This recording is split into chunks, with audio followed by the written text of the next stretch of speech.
1 John chapter 5. Everyone who believes that Yeshua is the Messiah has been born of Elohim, and everyone who loves the one bringing forth also loves the one having been born of him. By this we know that we love the children of Elohim, when we love Elohim and guard his commands. By this we know that we love the children of Elohim. Who's that? Us, Israel, the Father's chosen people, not the nation state of Israel, but the Father's chosen people. By this we know that we love the Father's chosen people, the children of Elohim, when we love Elohim and guard his commands. For this is the love for Elohim, that we guard his commands, and his commands are not heavy. What did Yeshua say? My yoke is easy, my burden is light.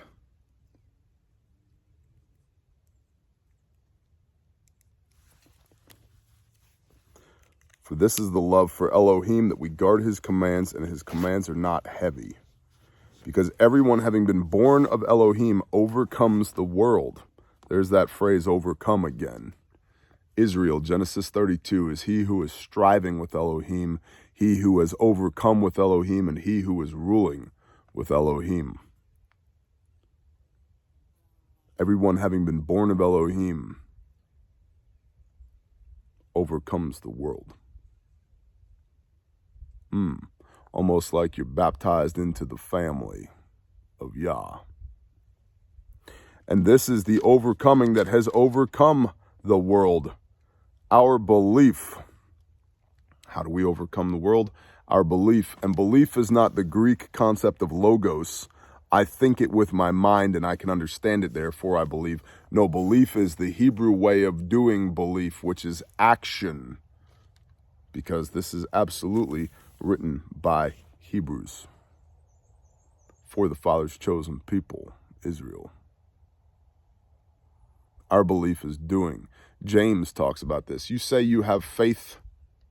I will show you my faith by my works. Our belief. What should our belief be? It should be a belief in action. We should be doing. Who is the one who overcomes the world, but he who believes that Yeshua is the Son of Elohim? So, as you overcome the world, for this is the love for Elohim, that we guard his commands, and his commands are not heavy, because everyone having been born of Elohim overcomes the world. So who is that? He who believes that Yeshua is the Son of Elohim. So he who is guarding the commands of Elohim is equated to he who believes that Yeshua is the Son of Elohim. Matthew 5:17, I come not to destroy the Torah or the prophets, but to complete it, plerao, to be it. For truly, truly, I say unto you, until heaven and earth passes away, not one jot, not one tittle shall fall from the Torah, till all be done. And so true belief in Yeshua as the Son of Elohim is equated to, here in 1 John chapter 5, loving Elohim and guarding his commands in the New Testament. Just so we're all on the same page here. This is the one, Yeshua, that came by water and by blood. Yeshua Messiah, not only by water, but by water and blood. He was flesh, but he was anointed, set apart unto the Father. And it is the Spirit who bears witness, because the Spirit is the truth. John chapter 16, the Spirit convicts us concerning sin, righteousness, and judgment. And that Spirit, which convicts concerning sin, righteousness, and judgment, bears witness that Yeshua is the Son of Elohim. And because Yeshua is the Son of Elohim, true believers in Yeshua love Elohim by guarding his commands, for his commands are not heavy. Because there are three who bear witness, the Spirit, and the water, and the blood. That's Torah. In the mouths of two or three, let everything be established. And the three are in agreement. If we receive the witness of men, the witness of Elohim is greater, because this is the witness of Elohim which he has witnessed concerning his Son. So just so we're all on the same page here, if we receive the witness of men, the witness of Elohim is greater. You should apply that to everything in your life. Well, my pastor said, my rabbi said, the bishop said, the pope said, the prophet said. Yeah, but if you receive the witness of men, the witness of Elohim is greater. What did Yah say? What did the creator of the universe command? By the way, there's a Torah for that too. If somebody prophesies in the name of Yah and it doesn't come true, or it goes against the Torah, Genesis, Exodus, Leviticus, Numbers, and Deuteronomy, you're not to fear that person. That's a false prophet. And you're also not supposed to have anything to do with them either. Oh, so a man said, don't care. Just as y'all shouldn't care what I say either. You should be reading your word right now. You should be seeing it with your own eyes, hearing it with your own ears, plowing your own field of your own heart for that good seed which is the word to be implanted and to bear fruit. If we receive the witness of men, the witness of Elohim is greater, because this is the witness of Elohim which he has witnessed concerning his Son. The one who believes in the Son of Elohim has the witness in himself. The one who does not believe Elohim has made him a liar, because he has not believed the witness that Elohim has given concerning his Son.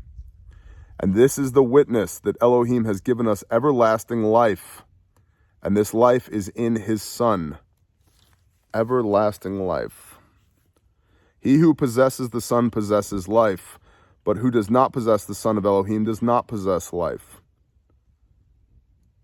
By this we know that we love the children of Elohim when we love Elohim and guard his commands. For this is the love for Elohim, that we guard his commands, and his commands are not heavy. Who is the one who overcomes the world but he who believes that Yeshua is the Son of Elohim? And this is the witness that Elohim has given us everlasting life, and this life is in his Son. He who possesses the Son possesses life. He who does not possess the Son of Elohim does not possess life. Matthew chapter 19, verse 17.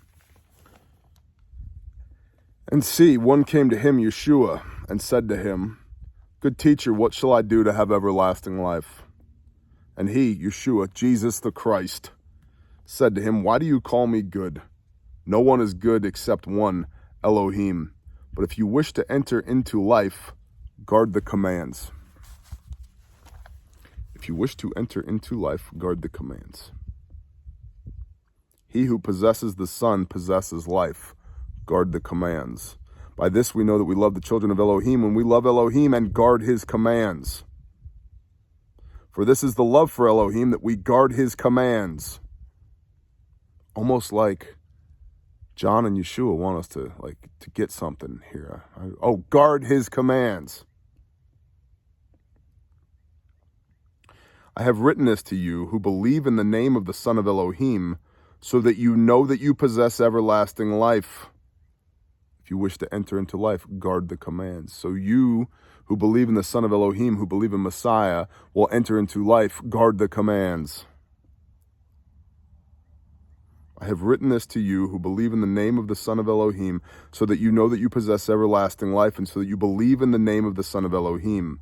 And this is the boldness that we have in him, that if we ask whatever according to his desire, he hears us. Yeah, it says in Proverbs, and it also says in the Gospel of John, let me see if I can find that Yah, the Father, does not hear sinners. What is sin? It's transgression of the law. So, if he doesn't hear sinners, if he doesn't hear people who transgress the law, then he does hear people who keep the commands. Oh, and look at this, John chapter 12, verse 50. Yeshua speaking, Jesus, I know that his command is everlasting life. The Father's command is everlasting life. Therefore, whatever I speak, as the Father has said to me, so I speak.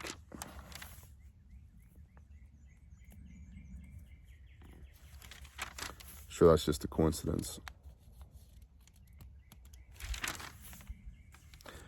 John chapter 9, verse 31. And we know that Elohim does not hear sinners, But if anyone fears Elohim and does his desire, he hears him. In the New Testament, Gospel of John, chapter 9, verse 31. So back to 1 John, verse 5. And if we know that he hears us, whatever we ask, we know that we have the petitions that we have asked of him. He hears us because we're not sinning. Sin is lawlessness. He hears us because we're not lawless. He doesn't hear us when we're lawless. And if anyone sees his brother sinning a sin not unto death, he shall ask, and he shall give him life for those not sinning unto death. Sinning unto death is willful disobedience. Sinning not unto death. See, again, this is Torah. John is teaching Torah here. If you willfully disobey the Torah, the prescribed antidote to that action is death. That's what's called the curse of the Torah by Paul, and that's what was removed from you by the blood of Yeshua. That willful disobedience is sinning unto death. But if you make a mistake, there has been, since the dawn of time, a remediation for that. And when you make a mistake, you've taken something from the Father by disregarding his authority. And so you give something of meaning back to him as an offering, as an exchange in humility and humbleness, as an apology for, as an atoning sacrifice for your transgression. And so that's what John means here is if anyone sees a brother sinning a sin not unto death, if anybody sees a brother making a mistake, he shall ask and he shall give him life. What is life? John 12:51, just read it. And I know that his command is everlasting life. And so if you see a brother sinning by mistake, give him life. Tell him what the commands are. Hey man, we're not supposed to do that. Here's why. This is what Yeshua said. This is what Moshe said. We're not supposed to do that. And he shall give him life for those not sinning unto death. There is a sin unto death. I do not say that he should pray about that. There is a sin unto death, that willful disobedience. Don't need to pray over that willful disobedience. If you see a brother being willfully disobedient, you know what to do. And we have clear instruction for that from Messiah as well. In Matthew chapter 18, I believe it is. What shall we do if my brother sins against me? How many times shall I forgive my brother? 7 times? No, 7 times 70 times.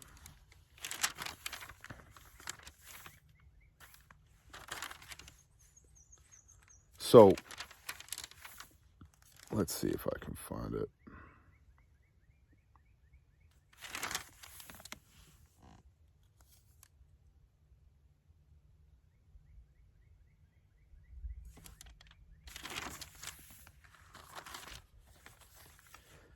Of course, see, I don't plan these things, so it doesn't appear that I can find it currently.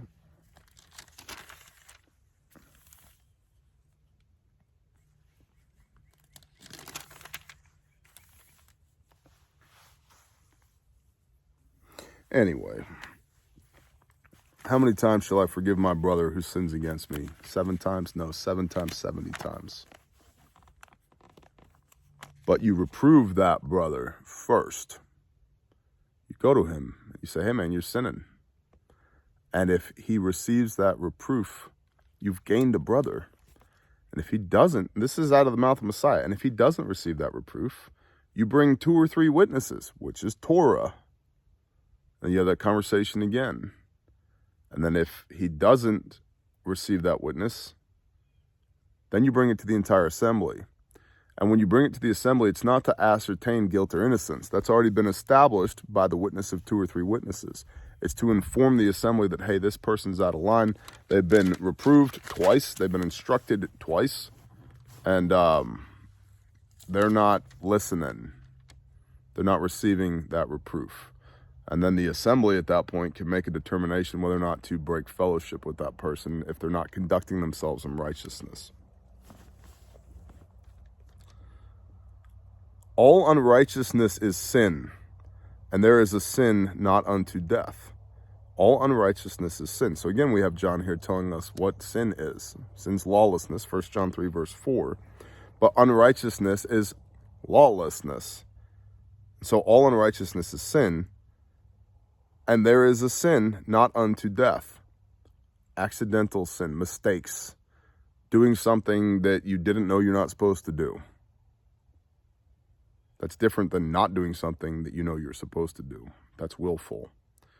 But not doing something you didn't know you're supposed to do, or doing something wrong or different than the prescribed ordinances from Yah, not from men, not doctrines and dogmas, from Yah, that's a sin not unto death. It's always been a sin not unto death. There's always been a system of remediation for that. We know that everyone having been born of Elohim does not sin. Everyone born of Elohim does not do lawlessness. Ooh, John, ow, that one hurt. We know that everyone having been born of Elohim does not sin, but the one having been born of Elohim guards himself, and the wicked one does not touch him. We know that we are of Elohim, and all the world lies in the wicked one. So again, a clear differentiation here between the world and the chosen of Elohim. And we know that the Son of Elohim has come and given us an understanding of what? If you wish to enter into life, guard the commands. An understanding of what?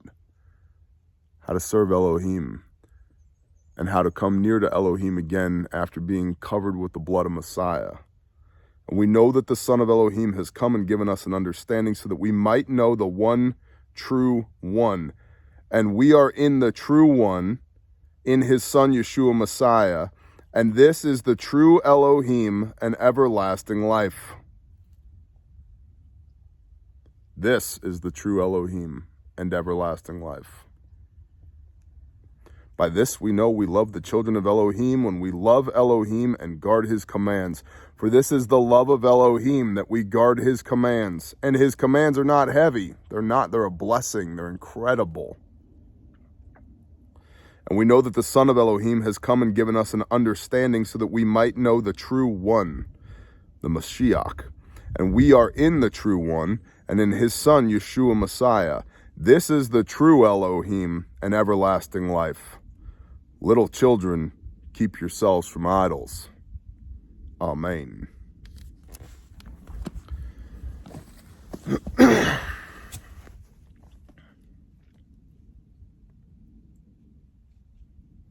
Bless y'all. Shalom.